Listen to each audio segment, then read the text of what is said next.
স্বৈরাচার আওয়ামী লীগ আমলে 4টি ব্যাংক থেকে প্রায় 2 লাখ কোটি টাকা লোপাট করেছে এস আলম গ্রুপ। অর্থনৈতিক গোয়েন্দা বিএফআইইউ থেকে পাওয়া নথি থেকে এমন তথ্য পেয়েছে দুর্নীতি দমন কমিশন।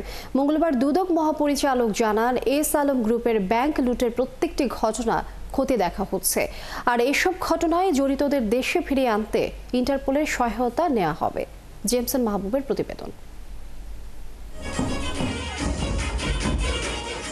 এস আলম দেশের অর্থনীতি ধ্বংসের অন্যতম কুশীলব। লোপাট করা টাকায় বিদেশে বিলাসী জীবনে মগ্ন এস আলম পতিত প্রধানমন্ত্রী শেখ হাসিনার ক্ষমতাকে ব্যবহার করে দখলে নেন দেশের 7টি ব্যাংক। শেখ হাসিনার ছত্রছায়ায় থাকা এই শিল্প গ্রুপ দেশের ব্যাংক খাতকে ধ্বংসের কিনারায় নিয়ে গেছে, এমন অভিযোগও বেশ পুরনো।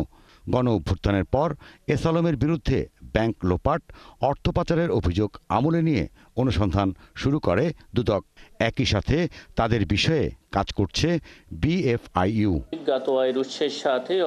এরই মধ্যে বিএফআইইউ থেকে এস আলম সংক্রান্ত নথি এসেছে দুদকে। নথির তথ্য বলছে, এস আলম গ্রুপের দখলে থাকা ইসলামী ব্যাংক থেকে 1,05,000 কোটি টাকা, ফার্স্ট সিকিউরিটি ইসলামী ব্যাংক থেকে 39,000 কোটি টাকা, ইউনিয়ন ব্যাংক থেকে 20,000 কোটি টাকা ও গ্লোবাল ইসলামী ব্যাংক থেকে 13,000 কোটি টাকা লোপাটের প্রমাণ মিলেছে। এসব নিয়ে টাস্কফোর্সের পাশাপাশি দুদকের একাধিক টিম কাজ করছে। এস আলম বা অন্য যেই যাদের বিরুদ্ধে আমাদের এখানে অনুসন্ধান চলমান রয়েছে কিংবা মামলা তদন্তাধীন রয়েছে, সেই বিষয়গুলোতে কিন্তু কাজ হচ্ছে। আমাদের সংশ্লিষ্ট অনুসন্ধানকারী কর্মকর্তা এবং তদন্তকারী কর্মকর্তাগণ কাজ করছেন। কোনো অভিযোগ, সুনির্দিষ্ট কোনো অভিযোগে কিন্তু বাদ যাবে না। সবগুলো নিয়েই আমাদের অনুসন্ধান দল এবং তদন্ত দল কাজ করছেন।